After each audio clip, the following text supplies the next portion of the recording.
You can listen everywhere to the Philip Maloney podcast. The work that I've done on the child maintenance service, I've identified over 1,000 parental suicides being driven by that organisation alone. I think there's the same number again as a result of family court and parental alienation. You know, what could we be doing that could cut that dramatically? I think there's a lot that we could be doing. We shouldn't have to do it, but the reality is that we're going to have to, because for each of those parents that take their own lives, there's probably 2 children, and every suicide deeply affects at least 6 people. There's a massive economic impact. The social impact is huge, and no one's giving them support. There's just no one's doing it. And we can learn a lot from doing it, and we can reach them. We can reach them before it gets too desperate. And also, for every one that commits suicide, there's 50 more who are on their knees. I mean, literally on their knees. And they're not committing suicide, perhaps down to either their own resilience, or they're lucky enough to have a great support network who are putting lots of support around them, but they need help too, and they're getting dragged into it. It's dragging them down, and it's affecting lots of people around them. It's affecting businesses. It's affecting colleagues. It's affecting industry. You've got, sometimes critical key players in businesses making really bad decisions because they're a mess, right? I watched a video yesterday, actually. It's a chap who runs an organisation called Justice for Troops, and he was a commander in the military, and he had to cancel a mission because one of the senior flight engineers was a complete mess due to the behaviour of the child maintenance service. He's cancelling a critical military mission, right? That's how far-reaching it is. But that was a good decision, because this guy was critical in the mission and the flight, which was carrying maybe 30 servicemen. So he's made that call that I'm not risking all of those service personnel lives. Yeah. We're not taking that back to the source and doing anything about the source. And that's an example of an individual who has cottoned on that actually I need to put a safety net in place here, and I can't take those risks. Now, in industry, we could start reaching out to the boards of major employers and be saying, look, you need to be aware of what's going on here, because it won't just be affecting that person, it will be affecting their team. And if it's affecting their team, it's affecting the entire business.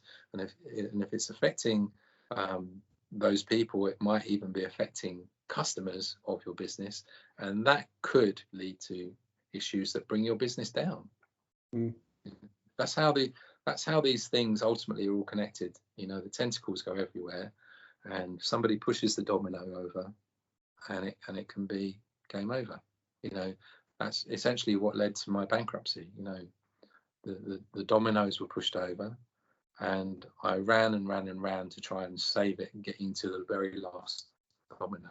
Yeah. But it just became impossible.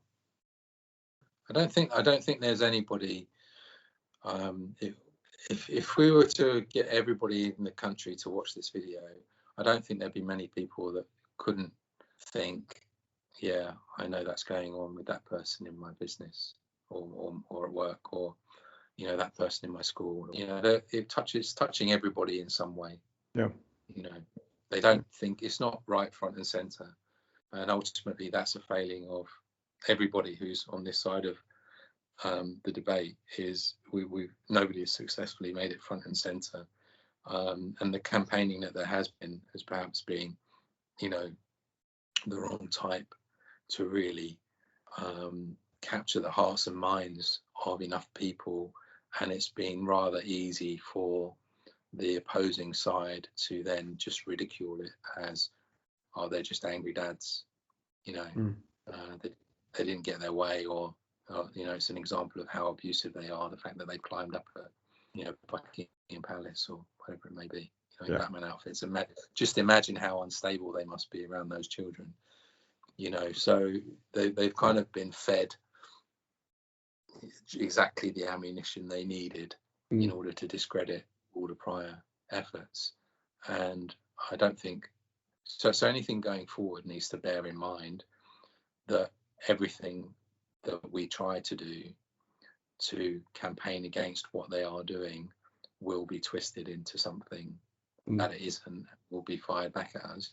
So in the meantime, what we can do is focus a lot of attention on saving some souls, being really supportive to one another. Let's not forget, all these people caught up in this have probably been pretty damn productive in their life. There must be a way to put a safety net in place and galvanize what they can bring to the table. So as a community, we're all working to the same goal, and we're all helping each other be the best versions of ourselves, and that's all headed in one direction. And we can find ways to undermine the damaging intent that we're faced by in a smart way. I think that's a good call to arms for that. We definitely have to sort of rally those people, those industry leaders who have found themselves at the receiving end of this, and let them refocus, re-energize their efforts into a really, really good cause, and see what it can grow into. Yeah, there are a lot of wonderful people out there, and a lot of them are willing to give time. And I'm very welcome to have contact from any of those, who think that they've got something powerful to offer here. Time, funding, resources, business resources that they can help to apply, reach to people that might need help. It's going to take some time to galvanize all this into something really well functioning, but we've got to start with anybody who might be watching this or anything similar to start thinking actually this needs to be something they play part in. Yeah, definitely. I mean, that is a call to arms. Anybody who's out there who has any, we're talking anything, right? We're talking managing director down to data entry, down to any expertise or what have you, because at some point, an organization will have to get organized, right? And we're going to have to, you're going to have to categorize people as to what they can do and where they can help. And everybody else is going to have to chip in. Everybody else is going to have to chip in. Say that again. Sorry. Yeah, hopefully it won't all be down to me, but you look at what. Do you like the way I'm sort of like going, well, it's you now. It's you, Brian. It's us. It's us. I'm right behind you on that. I'm right behind you on that. Yeah. Well, if you look at what Extinction Rebellion has achieved with a completely flat structure and approach, they've raised funds. Whether you agree or disagree with what they have done, they've been very effective. Right? That's the reality. They've inspired a lot of people, and they've got a lot of people to take action. So it can be done, and there are. They're being invited to the conversation. They're being invited to the conversation, and that's I think that would be like almost mission accomplished to just be invited to the conversation. We if we get a seat at the table, that's the first step, and I think that we can create enough momentum to make that an inevitability, because it's criminal that we haven't had a seat at the table.